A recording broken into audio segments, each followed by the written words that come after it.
We're live, finally. Hi, Prashanth. Welcome to Venture with Grace. Hey, Grace, good to see you. Glad that we were able to, fix the StreamYard situation. Yeah, I'm so sorry today. Yeah, All good. okay, amazing. Okay, so before we start our show, I want to give a quick shout out to our amazing sponsor. This episode is brought to you by Verivend. If you're GP or LP looking to simplify the capital raising and deployment process, Verivend is here to help. Trusted by over 800 funds and managing more than $2 billion transactions, Verify offers a secure, streamlined payment platform designed specifically for private capital markets. Say goodbye to manual reconciliation and repeated follow-ups, raise and deploy capital faster and with a greater transparency. Ready to make your fund operation smoother? Visit Verify.com and see how easy it can be. Okay, to start the show, I would love for the audience to learn more about you. So you started your career, you have worked at many iconic companies from, Texas Instrument, Broadcom to, Berkeley, and then now you're and then also Rackspace Technologies, and now you're the CEO of Stack Overflow. What are some core lessons that you've learned early on in your career that kind of shape you into who you are today? Yeah, no, thank you, Grace, and very happy to share with your audience. Hopefully it's useful. My background, I think the most a lot of people advise on being very specific and focus in a very specific area, and you go deep in that area. For example, people come up through the product ranks, so they come up through being a salesperson, et cetera, on the go-to-market side, or they're marketing specialist. For me, influenced, primarily by my upbringing, and I grew up in India, played a lot of cricket, and my mom especially encouraged me back in the day to sort of be a really an all-rounder. So she so I would do a lot of different things playing cricket. Be the cricket captain. I would be a wicket keeper, an opening batsman, and all these things. So that translates or has translated in my career quite a bit because I've always wanted to understand it. I've got an intellectual curiosity of understanding various functions, how things operate within a company, how do they scale and be successful over time. So I'm a very curious person. So for me, my career, I think, has really mirrored that curiosity. I've gone to multiple companies and really sort of contributed to them through multiple functional roles. So whether that is early on as a software developer at National Semiconductor as an intern or a co-op, which is now part of Texas Instruments, or Cabletron, which is now part of Broadcom as another software developer, or a consultant, or a finance person at Barclays as an investment banker, to then more of an operating executive at Rackspace, leading several high growth businesses. And what does it mean to build great products and really run great sales teams? So I've had. And then, this role, of course, is all encompassing in the context of being a CEO of a company. And, in many ways, I think my past prepared me for this role in very unique ways. So my learning / advice would be, to firstly do whatever works for you. I'm not saying my path is everybody's path. You have to figure out what is interesting to you. For me, curiosity and learning about multiple things has proven out to be, useful for my career. It's not the only way to approach it, but mostly I think the meta learning would be, do whatever inspires you and what you're ultimately driven by, and I'm sure great things will happen in your career, irrespective which direction you take, a specialist direction or a generalist direction, but just follow whatever's in your heart. Totally. I wonder, since I feel like a lot of people could have been an engineer or could have been doing private equity, but not many people eventually become a CEO of a really big company. So what are some I guess skills that you identify as the core skill as being the CEO of Stack Overflow? Yeah, I think CEO of Stack Overflow, or more generally speaking, I would say, obviously the biggest thing is leadership, right? And, how do you really lead an organization? And an organization is made up of, individuals and people, and, people's strengths and their capabilities. And it's really, I think, from leadership perspective, it's all about inspiring people to do well beyond their wildest imaginations, especially in a collective group.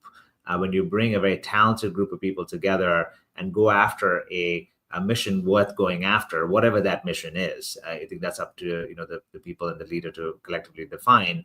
I think it's all about that. It's inspiring people to go after some really, really big, high impact things, and really sort of realize potential collectively that never was possible, either individually or generally. I think people may be unexpected to actually realize it. So that's what it comes down to. I think being a CEO of a company, there's all sorts of other things around all the business school things that you learn around making sure that you've got a great product, and it's got great product market fit, and you've got a great high functioning go-to-market machine, and how the product and the go-to-market pieces come together, and all those things which are important. But really, when it comes to CEO roles and leadership roles in general, I would say it's all about how do you inspire people to do great things after a very inspiring mission. I wonder, so how would you inspire people to do great things? I know it sounds maybe like a naive topic, but I just feel like, a lot of times, like, I think it's really easier said than done. Like, I think understanding people's motive, or like, understanding people's like different situation and at scale, especially, it's very difficult. And I guess like if there's any advice on that, or like how do you kind of like actively train yourself to become like a better leader? Yeah, I think, firstly, I think in the context of inspiring people, like, firstly, it's the mission. I think ultimately saying, what are we going after? Why are we all here? Are we inspired by that mission together? Should we work together? Should we spend time together in this lifetime to go after that mission? Is it worthwhile of our time? Right. So that is because, again, we have limited time on the earth. So like, what do you want to spend your time on?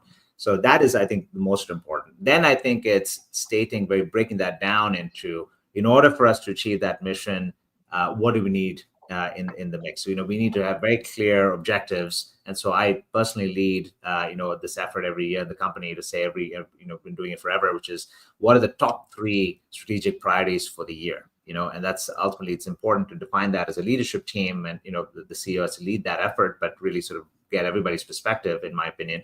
And then being very clear about those 3 goals. And then thinking about the 4th one, we always call it a Stack Overflow, a foundation, which is around stackers, as we call them, or our people. And how do you have the right people to go after not only the mission, but those 3 objectives, in very, very sort of crystal clear fashion, with very specific metrics and all those sort of things. So operationally, they all need to sort of lock in together. And the stacker piece, or the employee piece, is all around the people that you hire.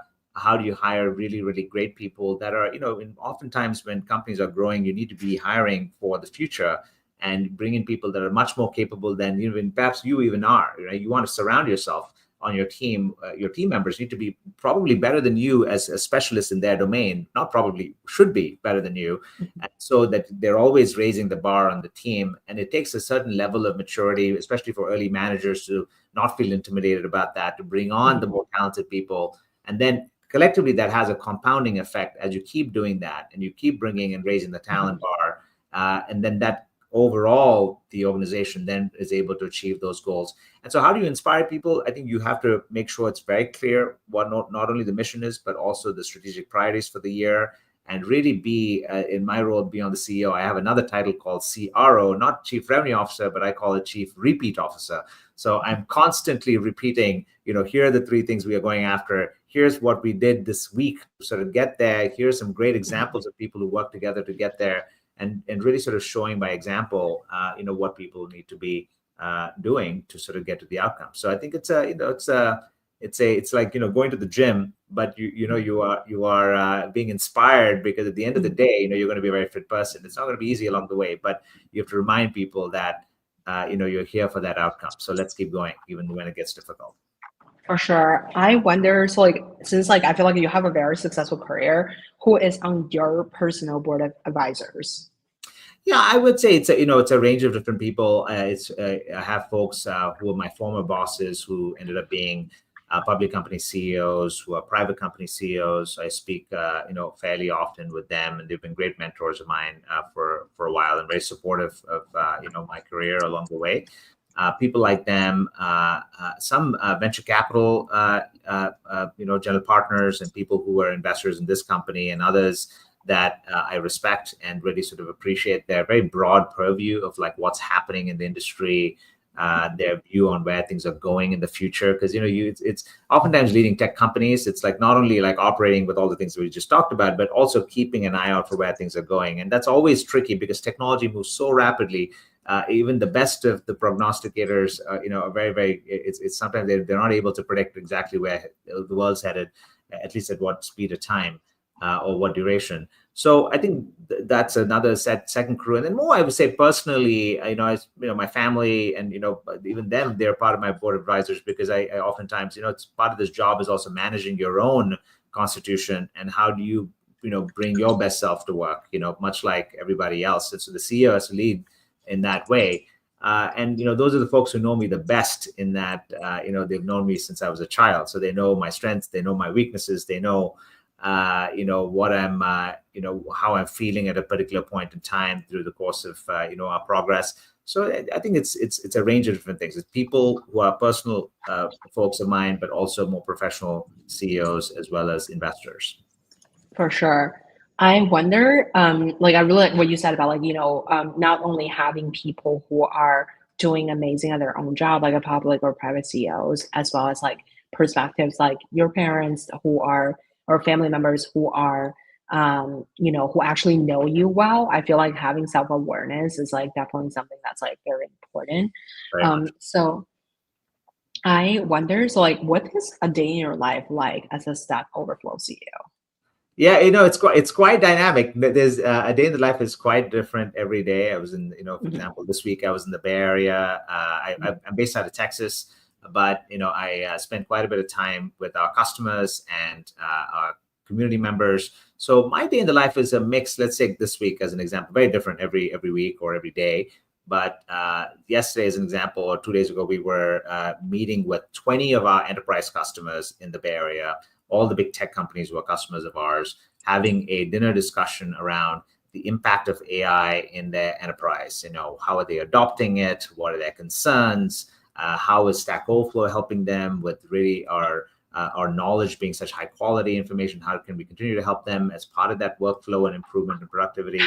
And then, that is a portion of it. The remaining portion of the day was doing a fireside, probably not very dissimilar to this one, but it was live at a customer or prospective in a lunch setting where we were talking to a whole bunch of them and we were talking about our products and why they should leverage them. And then early in the day, I was responding to our community members. We have about 100 million community members on Stack Overflow. And I was in one of our meta posts, one of our posts where we're talking about how we are tweaking our brand and experimenting with new features. And I was, engaging with, community members on that platform, just talking about the feedback. And then the remaining of the day was really thinking about the progress we've made over the past 2 weeks on many of our product launches, how we've done. And then, of course, things like sales forecast calls to make sure that we're hitting our numbers. So that was like the average. That was our Thursday, Wednesday. So that was this week. Today just started, so I'm with you. So there we go. Amazing. I wish I knew that you're in the Bay Area because I'm primarily based in the Bay Area, and I was in Texas last week, which I reached out. But to this week, I'm in New York, so it's been a journey, I'll say. Yeah. I wonder. So since you mentioned about chatting with clients and continuously learning about things to do for the new features, why don't we talk about Stack Overflow as a product, and then we can maybe get into from the monetization part later. How do you think about for a regular consumer or a regular person, I view Stack Overflow, borrowing it from someone else, it's it's a Quora, a platform for developers, and obviously a lot of developers are using it. And how do you identify this this product as a product for users? Yeah, so happy to explain that. So I think we've been around since 2008. So the foundation of the company where we all started was this amazing platform of knowledge and this community that came together to build that knowledge base. So over the past 16 plus years, over 60 million questions and answers have been created. Questions have been asked, answers have been provided for every possible technology topic by the community of developers and technologists all around the world, about 100 million or so from around the world, over 180 countries. So that's the foundation of the company. That's where we started. Everything sits on top of that. And then that's our primary product, which is, you described, Quora, but, I don't know if we would compare ourselves to that, because there are forums, and this is a canonical knowledge base, which is, very specifically accurate answers to a very specific question versus like a forum. So that's the big difference, but it's similar, I would admit. And so in that context, but it's open in the internet, it's for the developers, by developers and so on. There's no, paywalls or anything like that. And then on top of that, we have multiple products that are more enterprise-oriented products. So the first one is actually a private version of Stack Overflow that large companies use inside their organizations. The same platform which has the upvotes and the downvote gamification, the badges, the Q&A format, the long-form articles, all the elements to keep a very healthy community that we've had over the past 16 years. We started leveraging that inside companies based on popular demand back in 2019. And that now we have hundreds of companies there that leverage the product. And that's what we call Stack Overflow Enterprise or Stack Overflow for Teams. That's a broader product category, nothing to do with Microsoft Teams, but it's just it's for teams within companies. That is the first enterprise product. The second enterprise product is what we call knowledge solutions. And this is more of a recent business that we kicked off because we noticed that a lot of the LLM labs or the AI labs and the big cloud hyperscalers absolutely appreciated the data, let's say, that we have on the public platform and wanted to leverage it for things like pre-training and things like RAG and indexing and so on, and agentic AI needs more recently. And so we have struck several partnerships, with the Googles and the OpenAIs and everybody else that is in the space to make sure that we have a constant flow of fresh information and knowledge that's highly curated and accurate, produces like a 30% improvement in accuracy levels when you use this data for their pre-training needs and other needs inside the company. So that's the second business, knowledge solutions. And the third one is advertising, because we have a lot of traffic. And so in that context, people love to promote their products on our site and also their companies as great employers so that they can attract developers and technologists to those things that their companies care about. So yeah, we would say 2/3, let's say, enterprise-oriented to businesses, and then 1/3 on advertising. But all of that is in the service of our developer and technologist community to really make sure that we are the community for them to really be able to learn and grow and really sort of be beneficial for us to be beneficial for their careers ultimately. So that's the idea behind what we do. For sure. I feel like since you joined in like 2019, I feel like Stack Overflow has kind of transformed itself again during like the acquisition and everything. So since you mentioned there's like 2/3 is for the enterprise, I guess how did you, as a CEO, how did you start it out with the enterprise sales motion? And I guess like how do you like think about the future of enterprise sales for like Stack Overflow? As we see platform like Glean, the CEO was also a former guest. Like there's also like a lot of the tools like such as OpenAI or Anthropic. People started asking a more tailored question to like a chatting format. Like how do you think about Stack Overflow's like strengths in this situation? Absolutely. Great question. So you had a couple of questions in there. Firstly, how did we go into the enterprise when we had more of a B2C set of roots? So that's Totally. first. The second one is like, what did we do more recently with AI? So the first question is, when I came on board in 2019, part of the reason why they even brought me in as a CEO was because of my more enterprise-centric background, especially at my former company at Rackspace and others prior to that. But I would say the experience of bringing a recurring revenue business model to a B2C business and to create a B2B business around it was really what the reason why they brought me in. So that was a big transformation back in 2019, 2020. The pandemic hit right then. And so it was a good reason as a forcing function for us to accelerate this transformation to say, look, advertising and job listings are only going to get you so far. So in that context, so why don't we really now lean into this enterprise motion? So we raised a new round of financing in 2020, which is our Series E round. And we really started bringing on all the key leaders, as I was describing. You need the right people on the team, and also key stackers and functions that we built out. So we built out a sales development team. We built out a demand generation marketing team. We built out a customer success team. We hired account executives and experts, even product experts from SaaS companies from other SaaS companies. And so it was really a infusion of talent from the outside to augment the core part of the company, which was all very community centric and very focused on the B2C mission. But how do we bring on great new talent that can help us kind of build this new muscle, which is a B2B muscle, which is very different from B2C. So that happened over, I would say, a couple of years. It's not something you can just do overnight.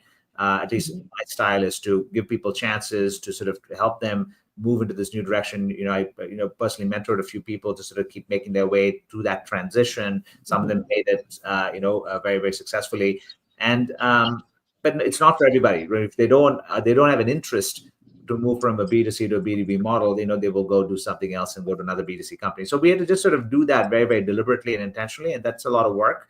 But we now see the benefit of that hard work, which is the 2/3, 1/3 I described to you, which is a lot more of a durable model.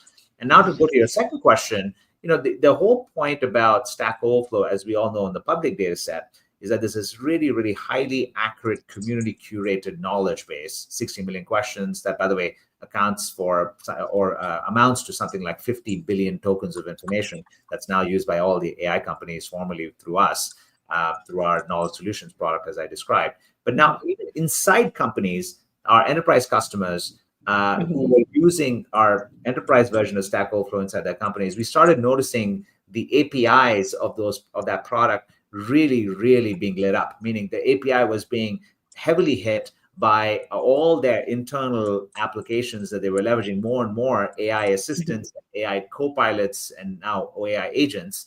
And we started noticing these companies like Uber and others who are building these AI assistants that were leveraging the canonical data inside their enterprise Stack Overflow for Teams product, because it has all the context of the company of how you build technology within Uber, et cetera. And then for that to be surfaced through an AI assistant, wherever in the workflow the developer is or the technologist is inside the company. And that's a really, really accurate way, or a very high quality way to make sure that your agent is actually rooted and grounded in some really, really great information inside the company. So we are a really high quality source of information, because information inside companies is typically siloed or out of date, so people don't know how to find it, or if they find it, it's just stale. So we do the job of, especially in technologist organizations inside companies, to make sure that this is like this engine of curated, accurate knowledge that can then be leveraged in very powerful ways, especially now in an agentic sense.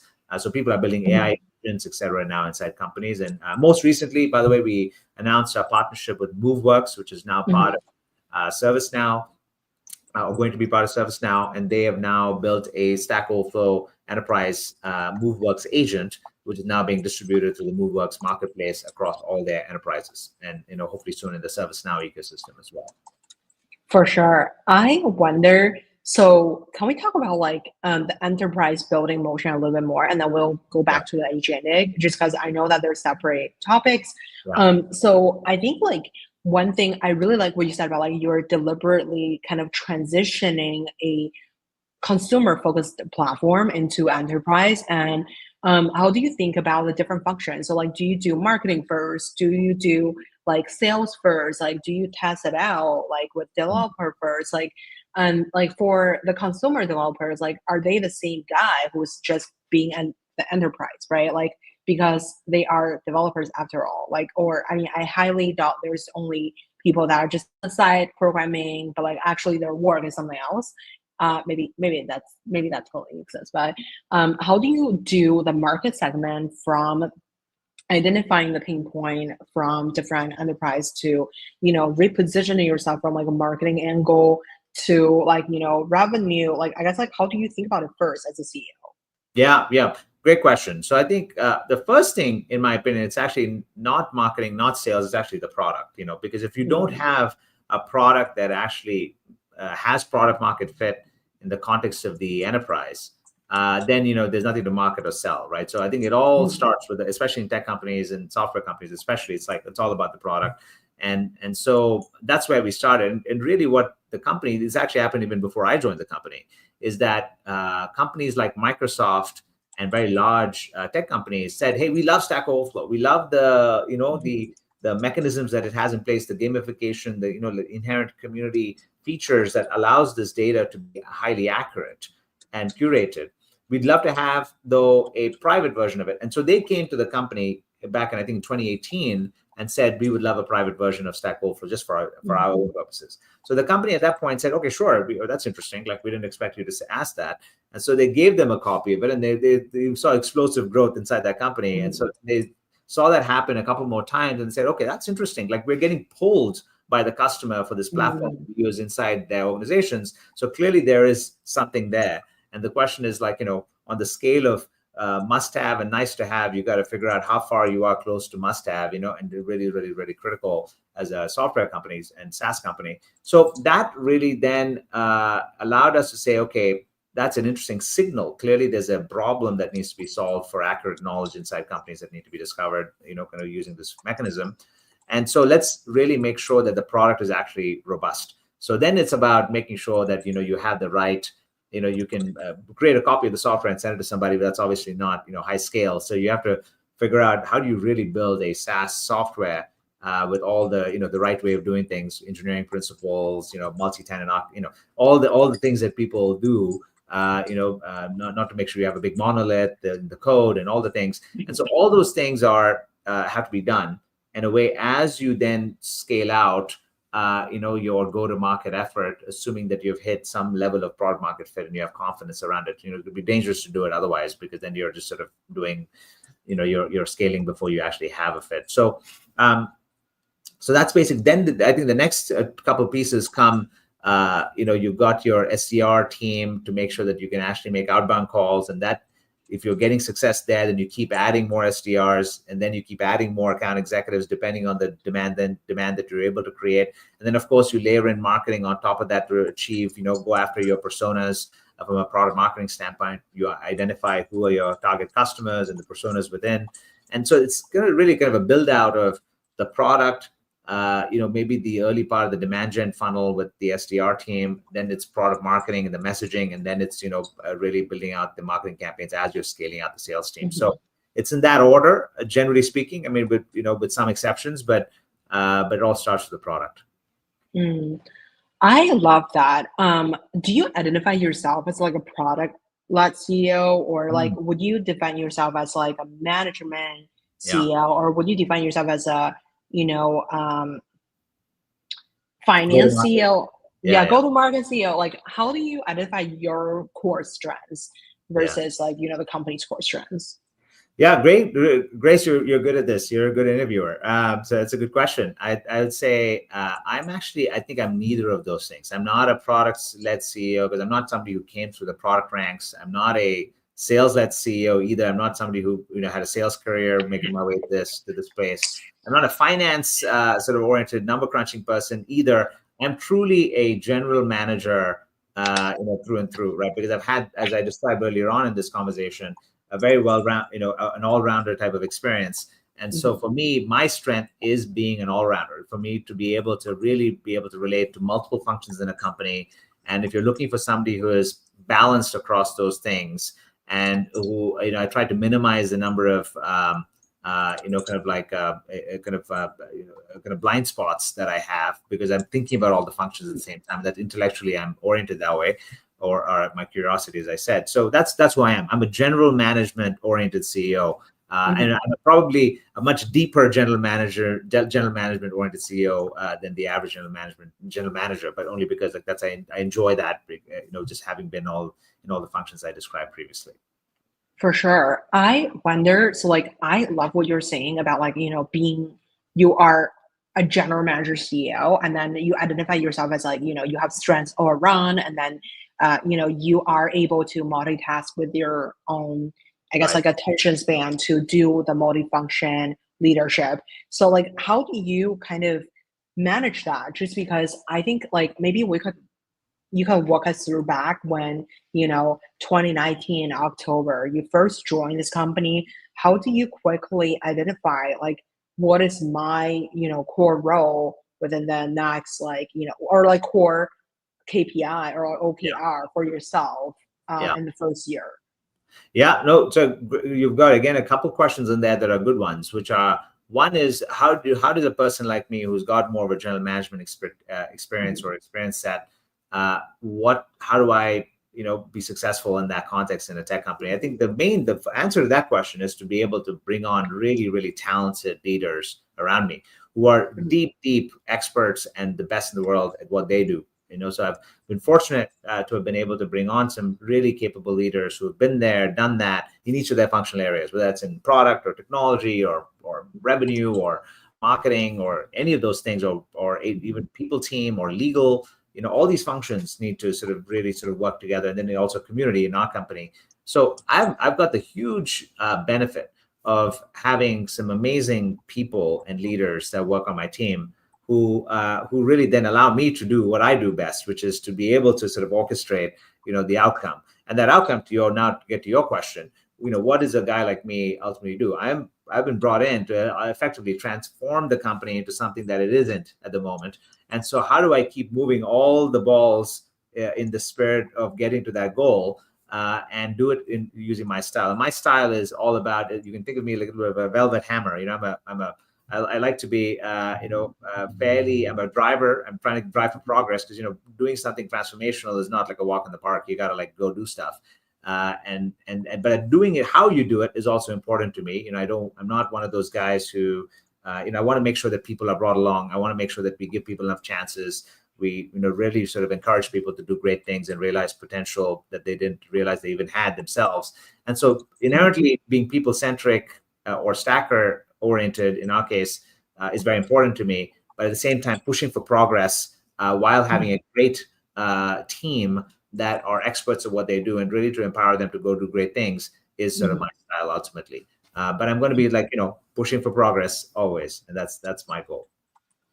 Totally. Okay. So I think you mentioned there's like two things I find really interesting. One is you bring people alongside of you. So like the experts who are amazing at what they do. And then the other part is like you're pushing for progress. I guess like maybe we started the second point on like pushing for progress. How do you like, I guess like manage the experts? Because I think like for each industry's experts, one thing is like what drives them. Like let's say if you pull them from another big well-known company, they probably demand a lot of salary, a lot of like autonomy, or like a lot of just things in general. And then the second of all is like, how do you evaluate their progress? Just because they may be conflict with each other, or like the burn rate for different ratio. Like because for each company is like very different, right? Like in the past, let's say they spend I don't know $5 million in marketing, but let's say you bring in the new person who wants $30 million marketing. Like how do you kind of adjust the expectation from these people? Yeah, no, excellent questions. So yeah, I think I've been in prior to this role. I've observed when people, especially people, external folks come in, they bring in all their people that they worked with previously, and then they load them up, and there's like a wave of people from a certain company that the person came from, and then it becomes like almost like the identity of the company has changed overnight to some other company. It's actually not. I'm actually not a fan of that. So I don't, just because I worked at Rackspace, I brought some people, but it wasn't like, it became like a Rackspace company. It doesn't make any sense for me to do that. So I'm a big believer in what people call situational leadership. One of my I admire Frank Slootman, former CEO of Snowflake, who talks about this. And it's all about like assessing the game plan, or assessing the ground. Exactly what's happening, what is the situation, who is the talent, what do you need, and then being very, very intentional about either replacing or augmenting or bringing on the right talent to sort of get to the next stage. And that is it takes a lot of deliberate thought. It's not one that you just sort of like blindly just say, okay, let's replace this, and just like bring some people. So that's the first principle, just being like very thoughtful about it. Secondly, I think the type of people you bring on need to know what they're getting themselves into, right? I think putting somebody who comes from a very large company into a company that is much smaller, which is much earlier in its life cycle, would be a mistake, because that person who may have operated extremely well in a big company had a lot of mechanisms around them to make it work well. In a smaller company, a lot of it is about building. It's like, sorry, that even doesn't exist. You got to go pull that into place. They're like, I actually don't know. I always assumed it was in place. So the question is like, how do you make sure especially in a company like this, you're bringing on the talent that's appropriate for the stage? And that's across every function. It's, literally, right? If they have not had the experience of building, then I think it's going to be very difficult because they have to rely on somebody else that builds, and then they're going to bring on 6 other people to do that. So that's not what you need. So at different stages of the company need different types of people, and you want to make sure that the type of people who come on have that experience building. And then a builder naturally knows that, hey, you're not going to have like unlimited budget. You are going to take on more risk, where you're not going to have like this big fat salary and that you're going to sit comfortably with. It's going to be levered. It's going to be based on performance. Like if you build successfully and the company delivers, then you get rewarded for it. Like whether that is through compensation or through long-term incentives through equity, right? So I think it's the type of person you bring on, very, very important, that it's eyes wide open. Here's what you're getting into, and this is what is expected. And just make sure you bring on the right person. And by the way, easier said than done. Sometimes it's really tempting to bring on somebody who's got, at least on paper, great expertise and has done it from here to here. But you have to really dig under the covers to know if you're going to be effective in this environment or any environment that the person is engaging in. For sure.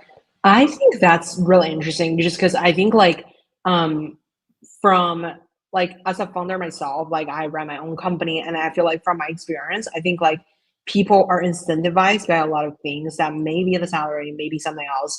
But I think it's really hard to benchmark yourself or just keep on track with everybody. Even maybe for you, it's you have I don't know, 10 direct report, but how do you kind of, I don't know if you build a CRM or how do you kind of manage each individual, but also manage the business outcome? Just because the business outcome, for a smaller company, maybe it's revenue, right? Or or for Stack Overflow, assuming it's also the community engagement, as well as because you guys are a very big company, revenue is very important, right? So besides revenue, what are some benchmarks that you would set for these different departments? And then for the department that's not revenue driven, they're ops, or they are doing I guess marketing or anything else that's not directly tied to revenue, do you kind of incentivize people by tying their performance based on revenue, or how do you kind of actually incentivize people to the right direction? Another great set of questions. So I think that there are kind of a couple of things there. One is individuals. How do you manage their individual performance relative to the company's goals? And so, firstly, remember I mentioned that we every year I take point on making sure we say what are the top 3 goals for the company, right? And then there's ultimately those 3 goals have to have, as you said, OKRs or KPIs, and those are very specific goals under each one of those 3 goals. And then there's a company-wide, maybe a financial goal that we have that ties everybody to that outcome.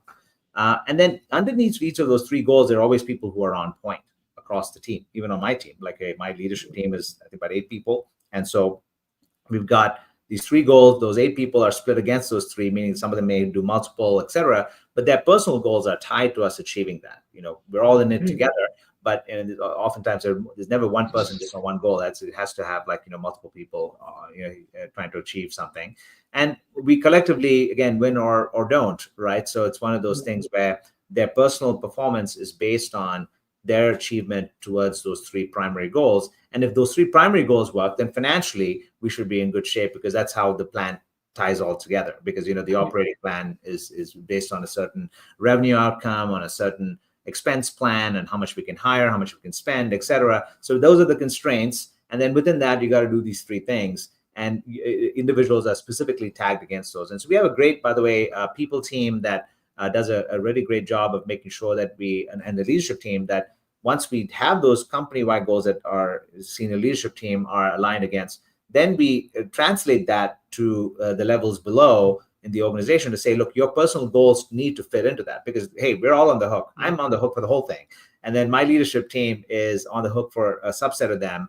And those subset goals, for them to be achievable, for them to be successful, they need their team to help them achieve that together. And so they need to then inspire their team to go ahead, hit that goal, and what are the sub goals underneath that, sub initiatives, and so on and so forth. And so it's just a cascading effect is the way I would put that. And it's easier said than done, and it needs to all work well. But and that's always a work in progress in a growing company. So I wouldn't claim to be perfect, or I wouldn't claim our company to be perfect on that. But that is the intent. That is how we get stuff done. and hold people accountable to results and all those things. I like what you said about like, setting up the top three goals and then making sure everybody's like goal, their personal individual goal are like aligned with the three goals. Yeah. Are you comfortable talking about the three goals to us? Because the other day I was listening to another CEO's like just like in-person talk with like a fireside chat. Yeah. He just say, hey, we only have one goal in our company. We want to have, I don't know, right now we have like 3% of the global market share on XYZ, but this year we want to hit 10%, something like that. So do you have like a specific goal that you're trying to accomplish? Yeah, so we have three goals, as I said. There are a couple of schools of thought around that. A lot of people, I think it also depends on the stage of the company. I think the smaller the company, maybe a startup, I think it makes a lot of sense just to have like a single goal. It's like go after it because you're trying to get to the next window, and unless you get to the next window, nothing matters. So like that, what is that one goal? So I've been in environments where that's been the case. Even when I started some businesses at my former company. And so it's a very powerful tool to say, look, no matter what, you got to hit that one thing. So let's go as close to that one thing. And that's a great kind of a forcing function for focus. And that I think helps. In a company like ours, we're a little bit complex because we have, customers, we have multiple businesses, we have a large community, and we're later in our stage in terms of not being an early stage company. So we got, a financial plan that we got to stick with and be profitable and all those sort of things. So our goals generally, I'll keep it at a medium level of detail. One has to do with financial performance, which has to do with, profitable growth and all the things that you'd expect in a stage like ours. And we want to, have a sustainable business that continues to stand on its own 2 feet. And we're not sort of a cash burning startup, that's just kind of throwing money at the problem. So that's the first goal. The second goal is all around the community and what we call community flywheel, which is all around making sure that we are building enough features and functionality that our community members, especially around, as I mentioned previously, our history has been all around knowledge, but we want to add a lot more community oriented features and a lot more career-oriented features so that we really serve our community, especially when knowledge is accessible now everywhere, including in LLM models and AI, and which, by the way, we're helping do that. We're enabling that to happen through our partnerships with OpenAI and Google and others. So for us, it's all about making sure that we add value in other ways that are, especially in community and careers, where for the public platform, so that our community of developers and technologists still find our platform to be very valuable and increasingly valuable. And then the final one is what we call knowledge as a service, which is all around making sure, especially in the context of enterprises, which is 2/3 of our business model, as I described, for them to leverage the knowledge of Stack Overflow, both from our public platform as well as within the enterprise platform, to be able to do all sorts of great things around agentic AI, to go wherever the developer is in their workflow inside companies, and not, just sort of making sure it's a very seamless access to this great high quality information. So that's the third goal. So those are the three goals that we have around profitable growth, the community flywheel, and what we call knowledge as a service. And of course, wrapped around all that is a big financial goal that we got to hit for the year and all those sort of things. So that's roughly how it breaks down. For sure. Can we? I want to double click on the community flywheel. A lot of people say, oh, they have a great community, but what is the cadence of like maintaining a good community? You said cadence of maintaining? Yeah.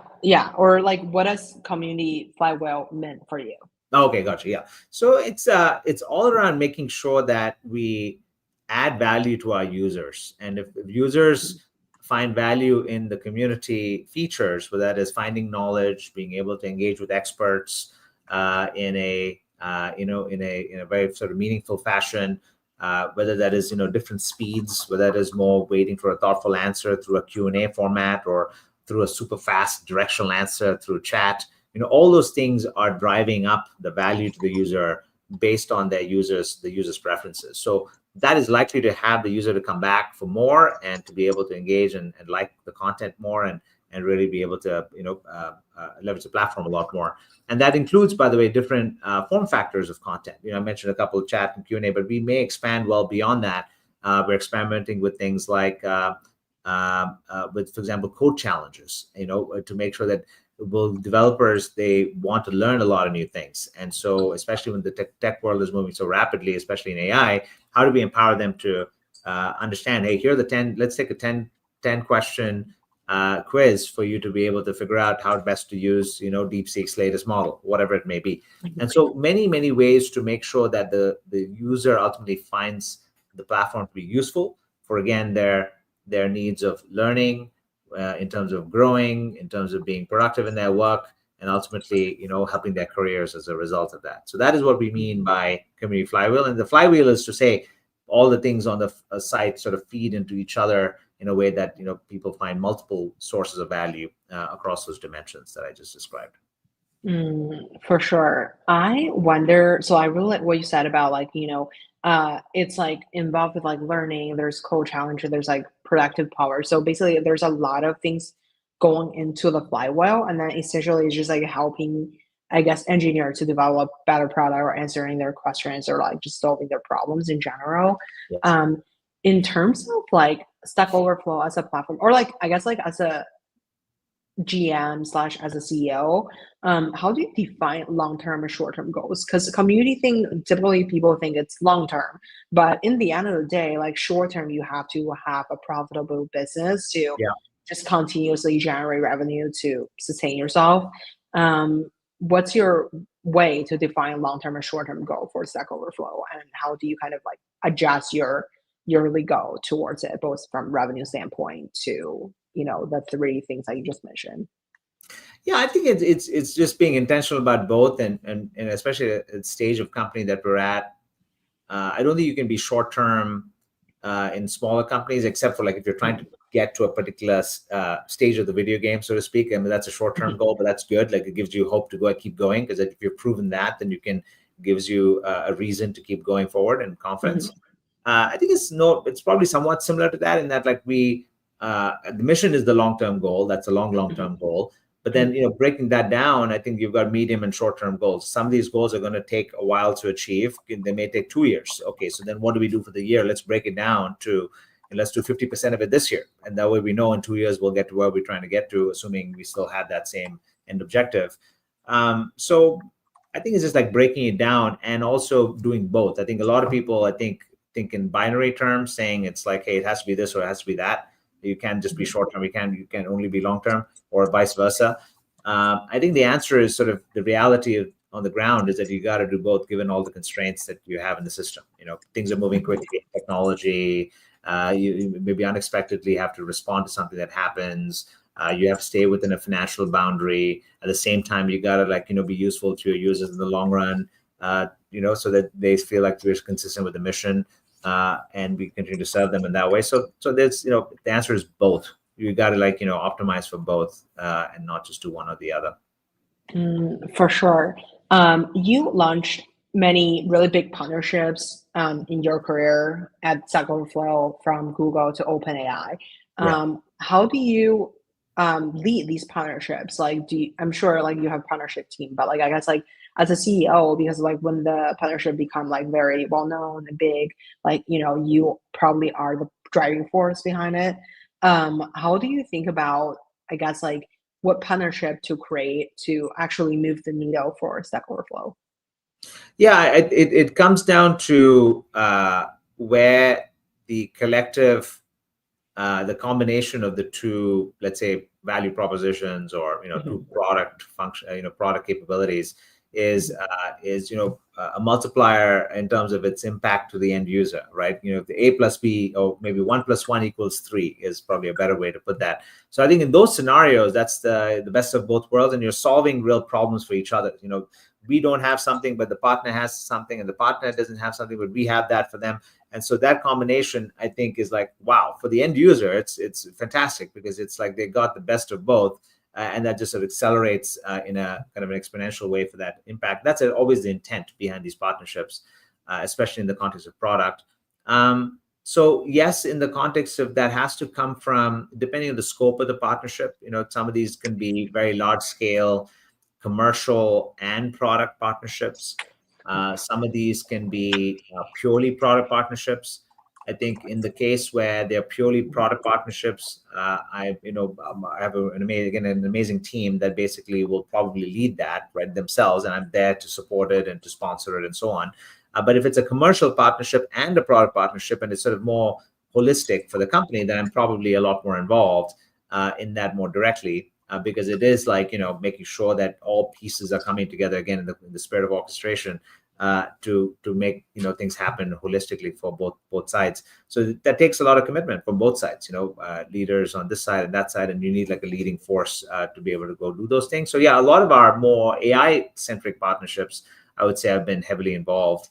But again, we have an amazing team both on the product partnership side as well as on the business development side, who do an outstanding job of making sure these things are executed in a great way. And not only to get the partnership signed is one thing, but then I think that the main work happens after that. Like, how do you really then work together to benefit the end user and the customers that we both want to serve in the way in which we think we were hoping to do when we first got into it. So that, I think, is the real work after the partnership is signed. For sure. Since you mentioned AI, I don't think we cannot talk about AI in this age. What are some new AI features that feel like Stack Overflow is like launching that you feel like it's going to transform how people work? Yeah. So a couple of things. One is we always spend a bunch of time around our knowledge solutions, where our data is being used by all the big AI companies and so on. Mhm. And part of those agreements is to make sure that they are leveraging the data, and we're also able to get product integrations in place. So as an example, with something like with our partnership with Google Cloud Gemini Code Assist, when you ask a technical question, how do I do XYZ on Kubernetes, it's going to give you an answer, but it's also going to give you links from Stack Overflow, the data that we have sent their way. So that is one example. And then when people click on those links, they can come back to Stack Overflow and so on. We've done this now with GitHub Copilot, where we have obviously Microsoft is one of our big partners, so they are able to surface Stack Overflow content inside GitHub Copilot, because Copilot is generating code, and then they have an agent from Stack Overflow that is providing all the context around that topic, technical topic. We've also integrated into things like Microsoft Graph Connector, which basically surfaces Stack Overflow enterprise content and Stack Overflow content in all the Microsoft Copilot applications, including SharePoint and other places that people ask questions, and Stack Overflow content shows up on the links. So those things are, we make sure that our product is integrated into all these partnerships and their products. That's one pillar in our knowledge solutions. The other one is our own enterprise product. We have integrated AI functionality into that. So we have got, for example, Gen AI powered search, where people go into Stack Overflow Enterprise or Teams inside our enterprise customers. They ask a question, and it provides a Gen AI summarized answer, along with links from Stack Overflow, both the enterprise version as well as the public corpus of 16 million questions and answers. And that same functionality exists in the IDE, which we create an extension for people to write code that way. We've done it in Slack. We've done it in Microsoft Teams. So all their form factors, we have enabled AI functionality again with this powerful summarization capability and so on. And then on the public platform, we have also really heard from users saying, hey, sometimes they're asking questions quite brutal on Stack Overflow because the standards are so high. So can you, like, rather than me getting kind of feedback on users about my poor question, like I asked a poor question once when I first joined the company, rather than me being exposed, with 100 million people telling me it's a bad question, why don't I just get coached by an AI on Stack Overflow that tells me, look, word it this way, or by the way, your question's already been asked. Look over here before you ask it.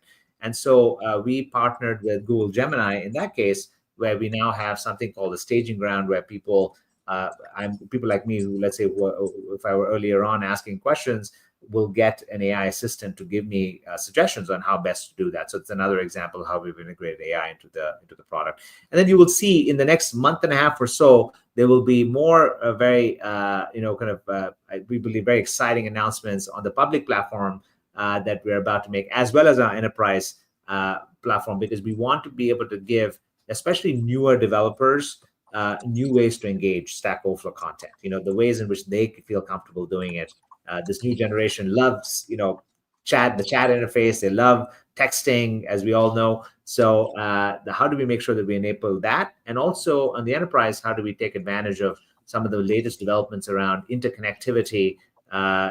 If you think about things like MCP, the protocol, et cetera, how does our enterprise platform of Stack Overflow plug into all the AI agents, because we see a lot of pull, as I mentioned previously, from our enterprise customers leveraging our content for their agentic AI needs. So how do we make sure that's even more seamless and freely available using some of the latest developments in the space? So that's what you can expect from us in the coming weeks and months.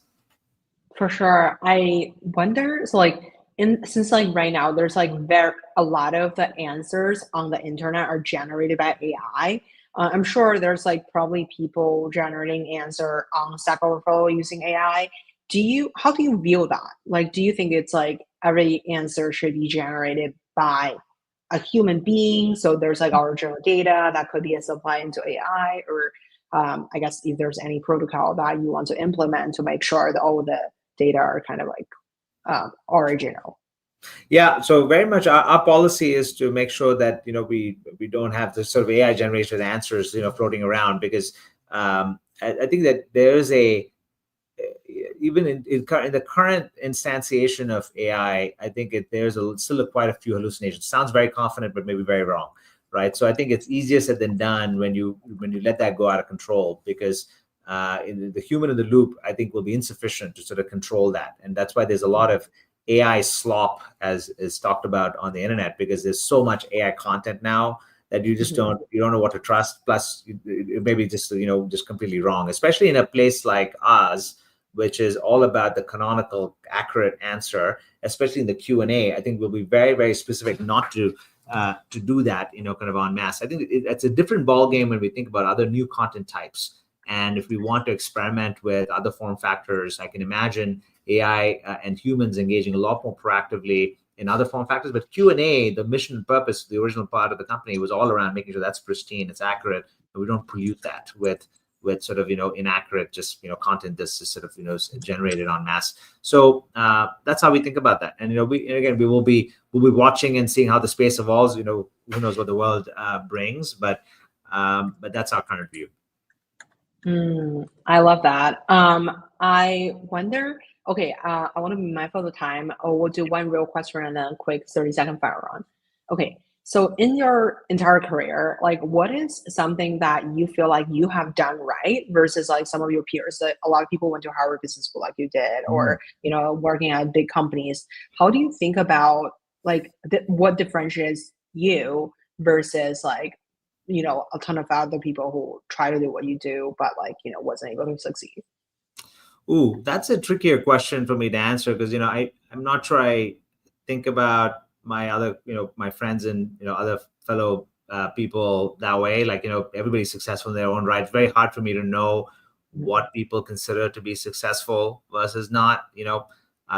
People, I may be successful in some ways that people may think I'm successful. I may not be successful in other ways. Like it's very, very of a personal, kind of a gauge of what that means. Success is very much, in the eyes of yourself. What do you believe you've done? So I'd rather not compare myself to other people, because I'm sure they've done amazing things, because everybody's got great potential. So I'm sure they're successful in multiple ways. I'll just tell you for my just on my own, I would say I think what I have gone through my own career is kind of this orientation of trying to figure out what I'm really good at, what I'm not very good at, and surrounding myself with people. And then thirdly, I would say, is to make sure that I'm going after things that I feel excited about. Like, am I excited about what I'm working on? Am I excited about taking a hill, about this mission?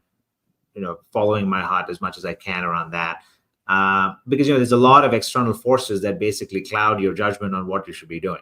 What is the right thing to do? What does success mean? You should be. So you got to like block all that out and basically say, okay, what do I want? How do I want to spend my time? This is my earlier point. Because again, we live to, let's say, be 100 years old. You only work in so many companies and so many organizations. And the last point I was going to mention around that is in surrounding myself with great people that are very capable, that are inspired by the same mission that I feel inspired by, and sort of making sure we win together and achieve great things together. That's sort of what's worked for me the best, and that's sort of work in progress. Every day it's those things to go and do, but yeah, that's what worked for me. I love that. Okay, so quick fire round. What's your favorite book? Ooh, I like, I like, there's actually a whole bunch of books sitting over there, but it's probably Amp It Up is the one from Frank Mm. Slootman. I like that book. Yeah.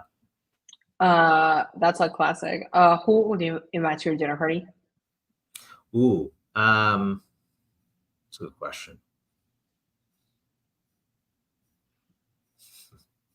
Probably somebody like Marcus Aurelius or somebody like that. He's obviously well past, but a guy like that who's an emperor during a time of great strife and change. How did he how did he even think about it? I love his book Meditations, and it's just I just wonder like what sort of a person he is in real life. Mm. Who made the biggest impact in your career?